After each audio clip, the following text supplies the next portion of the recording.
Welcome on board the news track. I'm Rahul Kamul. Sources in the Modi government are talking about a crypto regulation coming in the winter session of Parliament. What form and shape should crypto regulation in India take? Should cryptocurrencies be outright banned? Is that even possible, given that more than crore people have now invested in cryptocurrencies in some form or manner in India? And if they're to be allowed, in what form can this very volatile currency be allowed? We look at the dynamics that are playing themselves out as we speak on the news track, a deep dive into crypto regulation that's being planned in our country right now.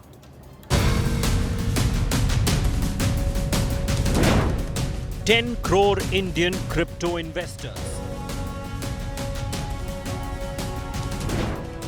Highest users in the world.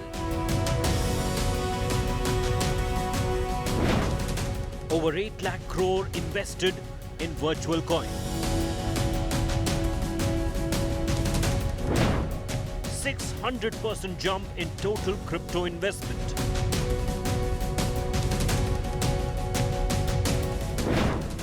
As India readies for its crypto moment,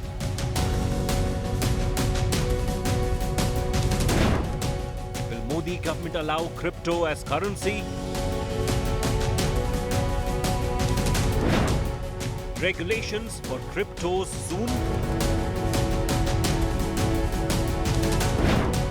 India's big crypto tryst ahead. Big focus on Newstrack. India faces a big question at this moment. How do you deal with the reality that there are at least a crore? The industry estimates that 10 crore people who've currently invested in digital currency. India has the world's highest cryptocurrency users. So what should we do with the fact that you have a completely unregulated, hugely volatile currency, which people in our office, as I'm sure in yours, are delving in on an hourly basis? The government is talking about a legal framework to regulate and govern this booming cryptocurrency investment market, which could see the light of day in the months to come. It was Business Today Television that first broke the story 3 weeks ago that there is a law that is currently being drafted and regulation is currently being worked on. Since then, things seem to be moving fast. Finance Ministry sources say the bill could be tabled in the winter session of Parliament and it could be law by the time the budget session is presented. Here is our lead story tonight.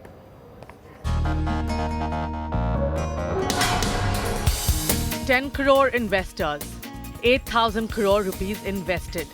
That's how much is loaded on the crypto bandwagon in India, even though the wagon is traveling a road that is yet to be mapped out. But there's good news for the millions who want a regulatory shield before investing in crypto. Business Today TV reported in October that cryptos could be a legal asset class in a few months, a clear departure from an earlier approach which proposed a complete ban on cryptocurrencies. Sources say the government is likely to opt for regulating cryptocurrencies just as it does with commodities, with a tax on all transactions and gains. From our side, we are very clear that we are not shutting all options off. We will allow a certain amount of a window for people to use, so that experiments in the blockchain, the Bitcoin or whatever you may want to call it, the cryptocurrency experiments and fintech which depend on such experiments will have that window available for them. We are not going to shut it off all. But yet what kind of a formulation, even for a crypto, will have to be the content of the cabinet note, which will get ready soon.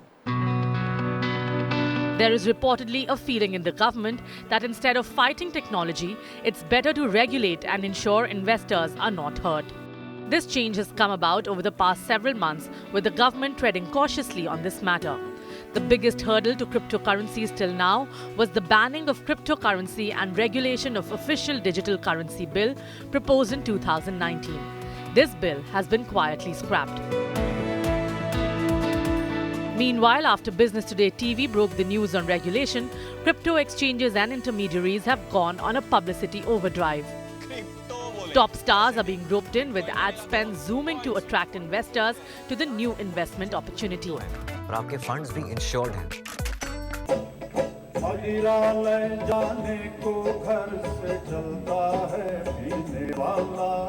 Money is also pouring into non-fungible tokens, with Amitabh Bachchan's recent NFT auction garnering around 7 crore rupees. The latest gold rush has sparked fears, with even the RSS Supremo addressing the issue in his annual Dussehra address.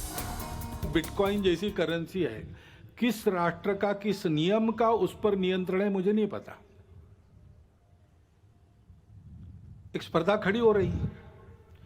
इन सब बातों को नियंत्रित करना, समाज के हित में चलाना, ड्रग्स जैसे व्यसनों का पूर्ण निराश हो इसका प्रयास करना, ये शासन को करना चाहिए, करना पड़ेगा। Well, with India being an emerging and most growing market for investments in cryptocurrency, any legislation that's going to be drafted by Finance Ministry, Government of India is going to leave its mark worldwide. Karishma Sudani, India Today, New Delhi. So you've got two extreme possible regulations, a complete ban, a complete acceptance, which hasn't happened anywhere else in the world, except in very random and fringe countries like El Salvador. But can you have a balanced middle path? And is that at all in the country's interest? Is that in the interest of lots of young investors who are now putting their hard-earned money into cryptocurrencies? It's a currency asset class which people don't fully understand the nuances of, but yet are deeply invested in. What form and shape should this crypto regulation take? Joining me for perspective on this broadcast, I have a wide-ranging panel. I want to introduce first Sumit Gupta. He's the co-founder and chief executive officer of CoinDCX. With us on this broadcast is Ashish Singhal. He's the co-founder and chief executive at CoinSwitch. We have Tanvi Ratna. She's been working on crypto policy regulations. She's the founder of Policy 4.0. We have Kunal Nandwani. He's the co-founder and CEO of U-Trade Solutions. He has a contrarian view on cryptocurrency. We have Prasanjit Bose, left-leaning economist, and he's not going to be happy with what Sumit, Ashish and all these youngsters are up to, so he'll have a contrarian take from him. And last but not least, the tech editor at Business Today Television, Ayush Ailavadi. I want to go across first to Sumit Gupta and get his sense of these numbers that the industry is claiming, that there have been around 8 lakh crore rupees invested, 600% increase in investments, that now more than 10 crore people are invested. We're seeing this play itself out in advertisements that are playing during the IPL or during the World Cup. Where are these numbers coming from? What's the level of surety that these numbers that the crypto association is claiming are actually true, that there are now more than 10 crore people who've actually invested in cryptocurrencies in India? Let's start with you, Sumit. Thank you, Rahul, for having me on the show.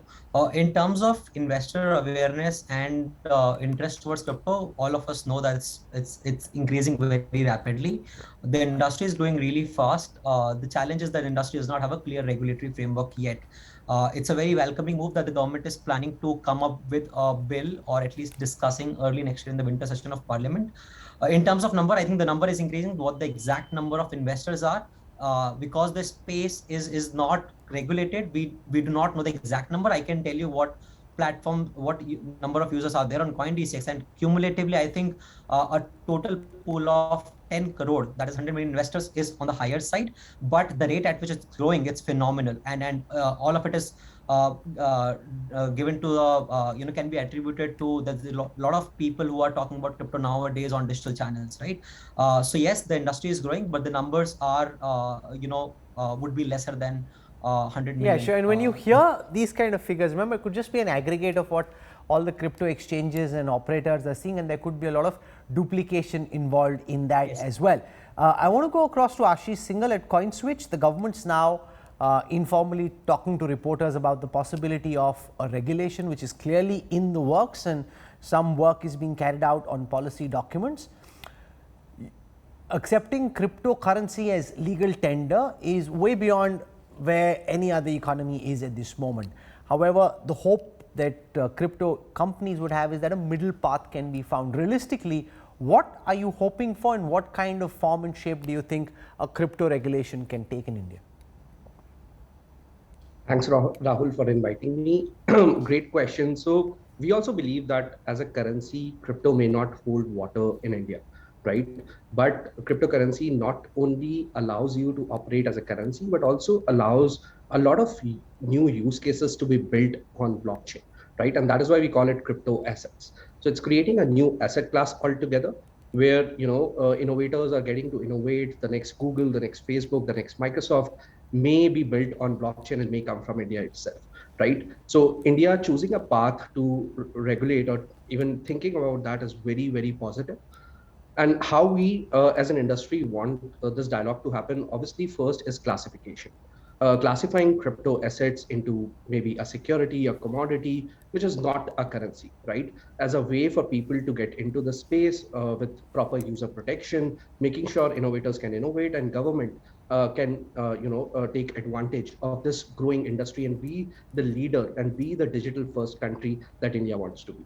So classification is first step in that right direction, and second is obviously policy and rules to regulate this industry in itself. Tanvi Ratna, you've been working with various stakeholders in government and elsewhere on what form and shape should India's crypto regulation take. Can you give us a sense as best as you can about the current thinking in terms of how thinking within government is evolving, thinking within policy formulators is evolving on what might be an ideal crypto governance framework for a country like India? Yeah, thanks, Rahul. It's great to be on the show. And I think in terms of, you summarized it. Where it was a few months ago, and I think globally also you'll see that a lot has changed for crypto in its standing, I think, as a financial instrument everywhere.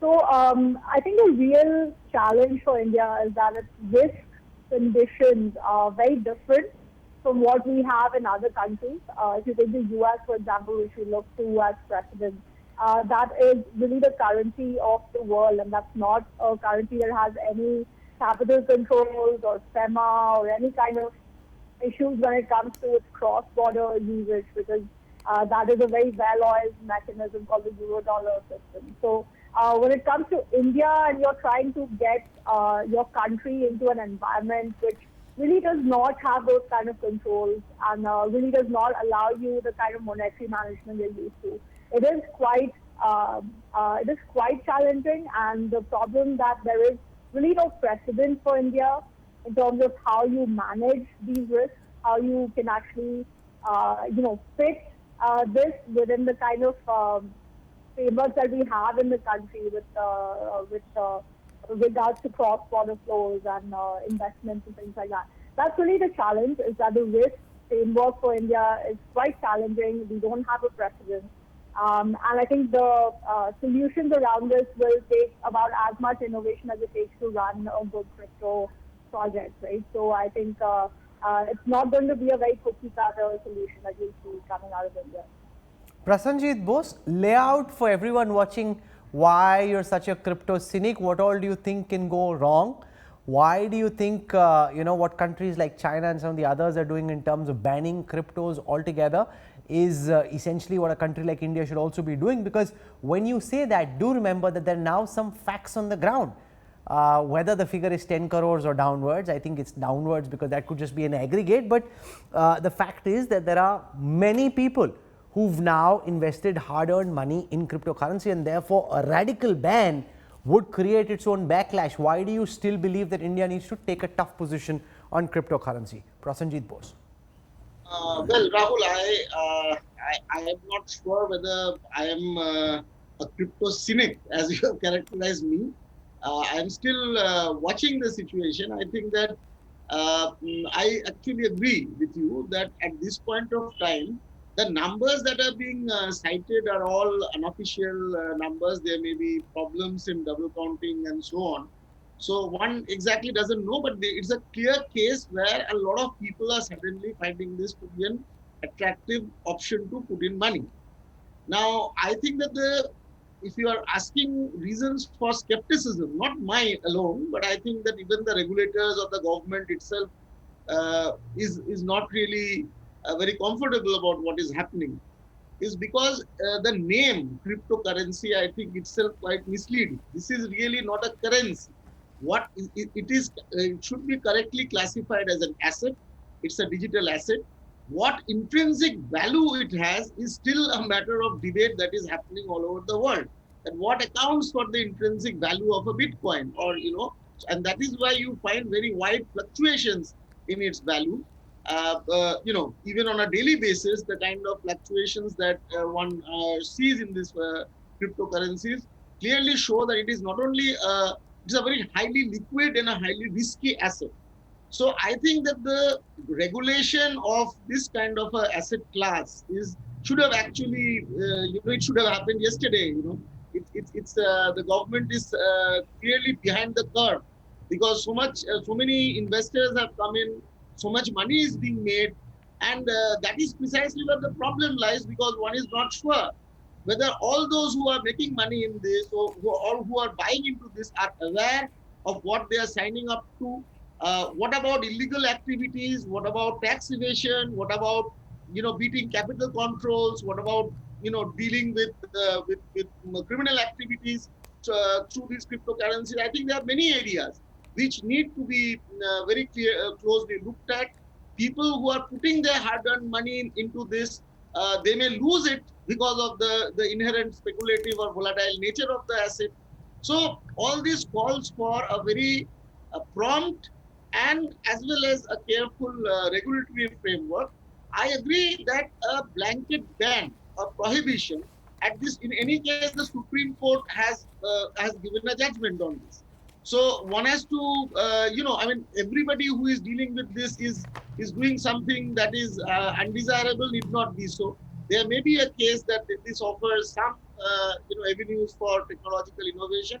There's no point in going overboard on this, because there is a global debate. This is not a new thing. There's a global debate on whether this is really something on which we are going to see path-breaking innovations, or is it just like tulip mania? It is just like, it is a fad of the season, which is not going to last very long. We don't know the answers to this question. But I think that, it may be given a chance, but there is absolutely no doubt that it needs to be regulated, because under the garb of this, a lot of illegal activities may happen. A lot of unsuspecting people may put in their money and lose it because of the inherent risky. So, Ayush Ailavadi, a country like El Salvador has allowed bitcoins as legal tender, but that's El Salvador, and I don't mean it with any disrespect. China has banned cryptocurrencies completely. You've been looking at what's happening globally. How is the global debate around regulating cryptocurrencies shaping up, and what are the examples and learnings we can draw from elsewhere? Rahul, we don't have to look too far. Just across the border, you look at what's happening in China, and their approach towards crypto over the years has been cautious, wary. There have been several restrictions. We've seen black market trading that's come up. But it's interesting you're talking about something like this in India now. When you're talking about regulating something like this in India, and there's no debate. We all agree that this needs some form of regulation. The government needs to recognize it in some form, and most likely an outright ban would not be a very feasible option for all stakeholders. But what's important here is that we're at a very important juncture, because when you're legislating and drafting a law, this is an open canvas. Years later, when there are causes of action and issues that will arise, and people will be approaching courts should not look at other things that are linked to cryptocurrency. Just for our viewers, the blockchain technology, which is the enabling technology for cryptocurrency, and most of them, is also something, like our previous panelists said, which does lead to a lot more innovation in the banking space, in the finance space. There's also a lot of interesting use cases we've seen over the last few days on Business Today TV as well. We've been talking about NFTs, social crypto tokens. So there's a lot happening in this space. It's just years later, we shouldn't have the same issue we've had all over the years. And it's not just in India, it's all over the world. 20th century problems, not necessarily being solved with 21st century. Well, essentially 21st century problems not being solved with 20th century laws. And we saw this issue in the tech world with Airbnb. We saw what happened with Uber over the years, and it's happening in India as well. So we just hope that this is a robust regulation which takes into account all of us in some form, engage, can participate, maybe get on a round table, all stakeholders, and also chat about things like what this means for the other technologies involved. What does this mean for crypto trading? Will this be, well, a blanket ban, like you said, or will we have some sort of regulation or barriers to entry? I think that sort of articulation will go a long way in setting the stage for a crypto regulation.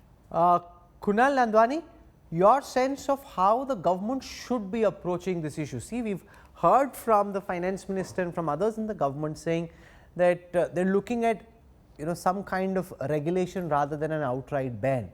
But even when it comes to drafting a regulation, given the money, the number of investors now involved, what do you think would be the most rational way forward? I think the core objective of the regulator and the finance ministry has to be the protection of the small investors. Anybody, all the 10 crore investors or so, or whatever the number is, they should not necessarily, people who can't decide for themselves, the retail investors, just like we have in financial services markets, in stocks, in commodities, in currencies, we have very strong framework that has evolved over decades. I think some similar framework has to come in here. The classification of cryptos as a currency or not, which feels more like not than it is today, or a security or a commodity, is the first step, I guess. And then secondly, all the applicable rules broadly, most of them could be copied over from the existing financial markets. It's not a difficult task beyond a point.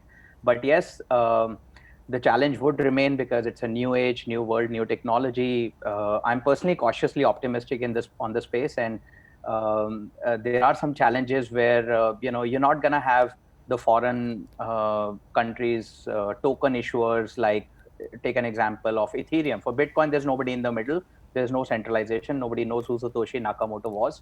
But if you take an example of Ethereum, I don't expect the Ethereum co-founders or anyone to ever come under the regulation of SEBI and say that every time you are issuing a new token or you're expanding your existing tokens, you will take a permission from the regulator like any other securities market participants do today. All the companies have to go through that process.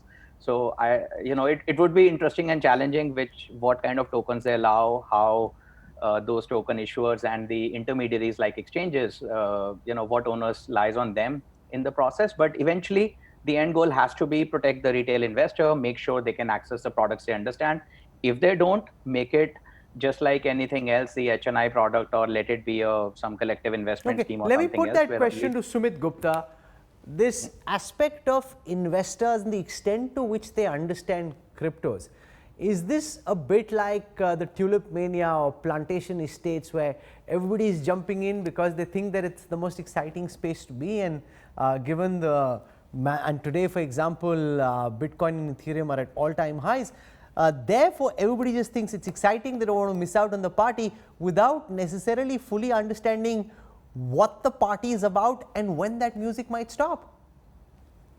So Rahul, very, very interesting point you've made. I think if you look at the audience or the people who are investing, these are people who are tech savvy, people who are basically consuming digital content, people who understand technology, right? And for them, they sort of believe in the power of decentralization. And that is the reason why a lot of these people are investing. Yes, there is a fraction of people who are investing in it without understanding the nuances of, or even understanding what Bitcoin does. And I think that is where education comes a lot into the picture. At CoinDCX, we have a D6 Learn platform where people can read more about crypto and understand the basics. I think that is definitely has to be there, and it should continue to be promoted. There should be larger crypto awareness, right? And from a regulator perspective, it's very clear that they would want to work in the for investor protection, and that is where exchanges can play a big role in ensuring that investors are protected and not getting hurt because of the volatility. And but how are investors protected given the inherent volatility? One tweet from Elon Musk can see cryptos shoot, skyrocket, or even potentially crash. How are you building in any investor protection? Sure. So that is where the listing process comes into picture. For example, any token that gets listed on the exchange goes through a due diligence process. And because there are different kind of tokens, that 15,000 plus cryptocurrencies out there, right? You don't list everything else. The important thing is to list only high quality cryptos out there and only allow those cryptos for retail investors or for people to invest in. And that is where exchanges should be regulated, exchanges should be ring fenced, and they should have a guideline in place that, okay, these are the tokens based on certain market cap that can be listed. So I think that is where the regulations will solve the problem for investor protection. Now, it's interesting, Ashish Singhal, that Sumit talks about good cryptocurrencies or not so good cryptocurrencies, which for those in the crypto world makes a lot of sense, but those in the outside will wonder, are there any good cryptocurrencies at all? Now, this whole question about risk, about investor understanding, and the fact that there are so many people, many of whom have jumped into the world of cryptocurrencies without necessarily fully understanding the risk that they're taking. And I'll tell you why I say this, and that's also what sparked the idea for this show.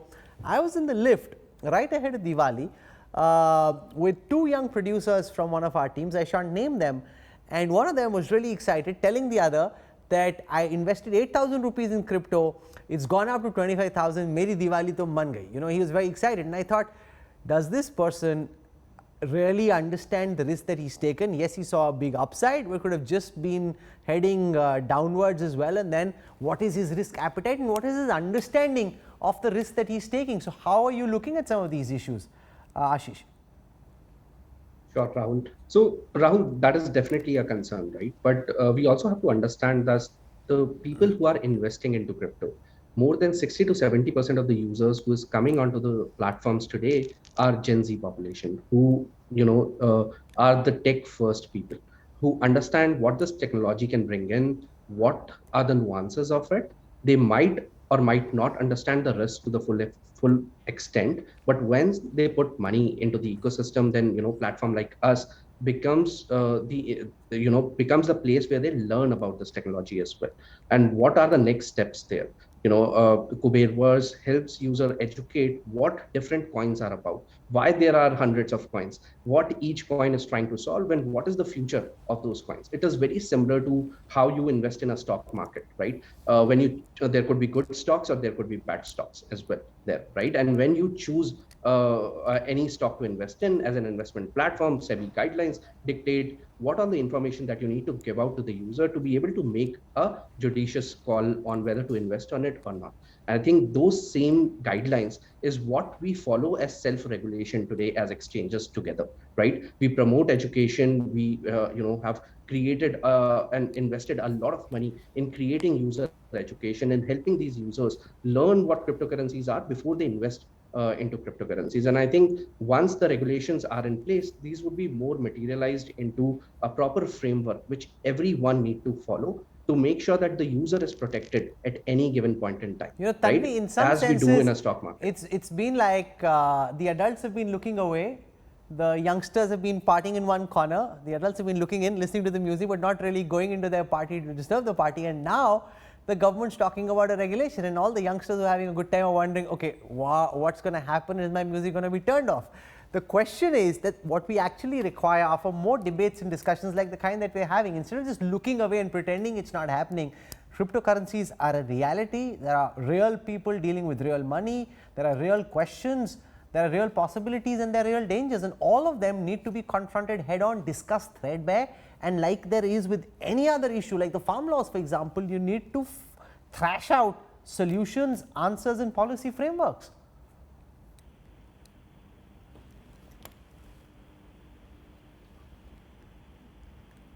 Tanvi? Sorry, I lost you. Your question was? So my question essentially is that those in government who are formulating crypto laws, what is the level of awareness, understanding of the nuances of blockchain, the understanding of cryptocurrencies, how they operate, the exchanges, risky cryptocurrencies versus extremely risky cryptocurrencies, and therefore what's the level of evolution when it comes to trying to draft regulations around some of these issues? Yeah, I think, you're absolutely right. There are a lot of issues to be thought about when it comes to cryptocurrency. I think fundamentally there have been some key concerns around which most of the debate in the government has been focused on. I think at the moment it is, as I said, there are some issues around which there is no precedent for India, and it doesn't matter. It's not really related to what's happening in the crypto sphere. It has much more to do with how you basically manage or put checks on the outflows of certain things, right? And I think there are a lot of issues there are a lot of dialogues that are happening at a global level as well, which I think many times larger industry players are also not plugged into, right? Which is all to do with the monetary risks, as I told you. Those are very primary for India. So as I said, I mean, in terms of what law what shape this whole regulation takes, it is going to be very different from what you're seeing in other places. And I think on the whole trade-off between managing, innovation and managing the currency sovereignty and, the kind of monetary checks on this currency, that is the trickiest issue. That is the trickiest issue to tackle. And if that can get tackled for India, a lot gets solved. And that's the piece on which, we are coming out with a very big innovative solution in about 10 days. So November 18th, we're launching that. Okay. And I think so I just want to spend a moment talking about what's happening worldwide. There are different governments, different approaches to digital currency. El Salvador, as I mentioned, is the only country in the world that's approved Bitcoin as legal tender. Nations like the United States, Germany, the United Kingdom, Australia are taking what's being seen as a pro-crypto stand. And then there are those like China that have put a blanket ban on Bitcoin and other cryptocurrencies. Here's how cryptos are being viewed the world over.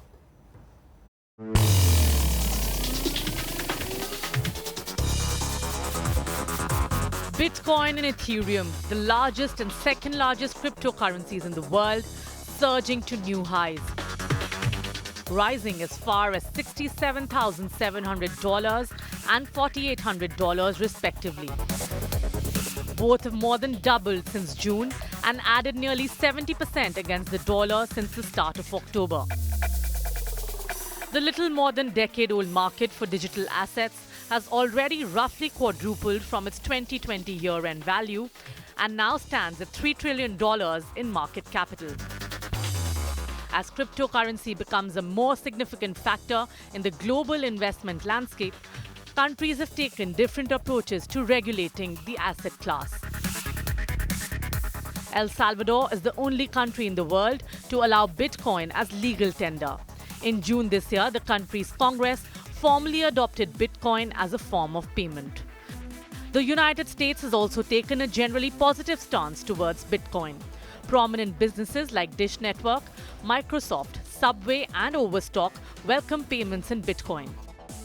The digital currency has also made its way to the US derivatives market, adding to its legitimacy. Canada too maintains a generally Bitcoin-friendly stand. Bitcoin transactions are viewed as barter, and the income generated is treated as business income. But some major Canadian banks have banned the use of their credit and debit cards for Bitcoin transactions. Similar to Canada, Australia considers Bitcoin neither money nor a foreign currency, with the Australian Taxation Office ruling it as an asset for capital gains tax purposes. United Kingdom has a pro-Bitcoin stance and wants the regulatory environment to be supportive of the digital currency. Bitcoin is under certain tax regulations in the UK. Germany is open to Bitcoin, where it is considered legal but taxed differently depending upon whether the authorities are dealing with exchanges, miners, enterprises, or users. Bitcoin, however, is banned in China. All banks and financial institutions are prohibited from dealing in Bitcoin. The Chinese government has cracked down on miners, and cryptocurrency exchanges are also banned. In Russia too, the use of Bitcoin as payment for goods and services is illegal. Bolivia, Colombia, and Ecuador have also banned the use of Bitcoin. India is considering a middle path on cryptocurrencies. What will it be? We'll have to wait and watch. Bureau Report, India Today. One of the points that's been made repeatedly during this broadcast is that a lot of the young people who are investing in cryptocurrencies are very tech savvy and that they understand the technical nuances of blockchain and cryptocurrencies. Ayush, I'm not sure. I say this because yes, there's a lot of enthusiasm and a lot of buzz around cryptocurrencies, but what's your general sense of the level of, for example, when you invest in a stock, there's a lot of research that happens. These stocks are also tracked by analysts. You can read the analyst reports. Several of those reports are available at a reasonable subscription. You can see whether the stocks are doing well. What's your sense of the level of evolution of the investors who are diving headfirst into the world of cryptocurrencies? Absolutely, Rahul. I completely agree. There is this sense of interest. And I remember the India Today conclave, some of the lovely panelists on the show today as well, we discussed this during the conclave as well, where, of course, there's this enthusiasm for cryptocurrency, but the Gen Z and the millennials, ideally, it's 18 to 35. That's the age group all the exchanges are looking at as the target group.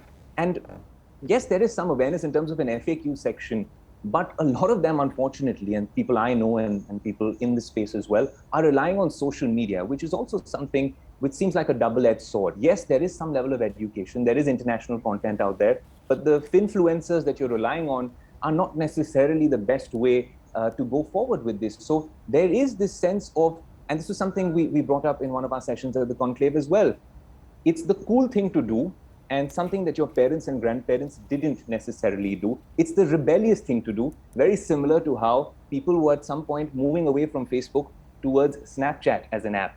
But yes, of course, there's monumental gains that are possible.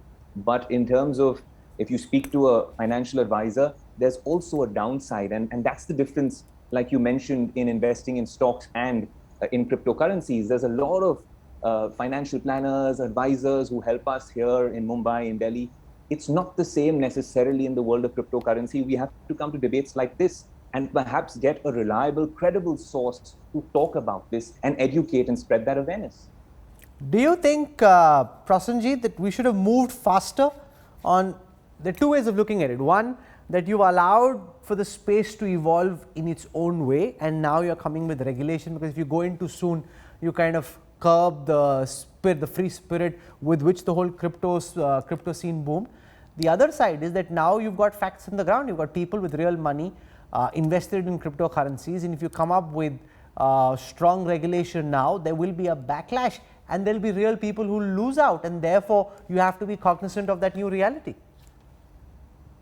Well, you see, the way the regulatory regime in India has moved, if you remember, in the RBI had come up with a notification in 2018, which for all practical purposes had barred any institutional investor, whoever is regulated by the RBI, which is basically, most of our financial sector, they could not, trade in cryptocurrency. So practically there was an institutional ban, prohibition.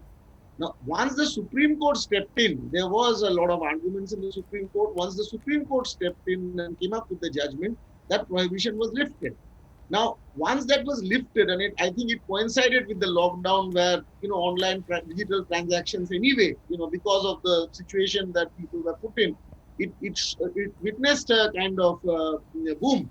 I think that this wave of, investment and deposits in cryptocurrency and transactions in cryptocurrency, I think has shot up precisely during this period.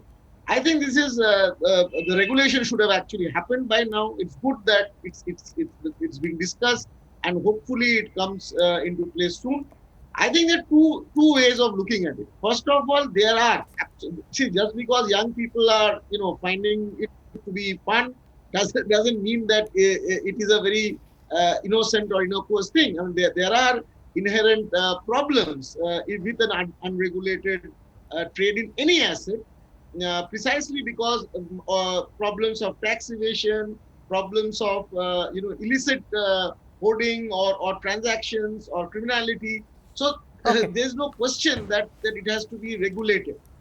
Sure. So we're going to do this another day. This is an interesting space you've just delved into. The fact that there are real advantages that blockchain technologies can provide to worlds like real estate, mapping land parcels, even in the fintech space, and there are real dangers about the possibility of drug trafficking or people who are off any illegal activity operating in these currencies, since they're tougher to track. So we'll deal with that on another day. But the fact is, and what gives some sense of hope, is that the government has so far been very practical in what it's said and done about cryptocurrencies. They haven't taken any knee-jerk, draconian decisions one way or the other, regulation is being worked on. We will keep discussing different aspects of this regulation and what is emerging and the way forward, a middle path, and what that middle path can potentially be.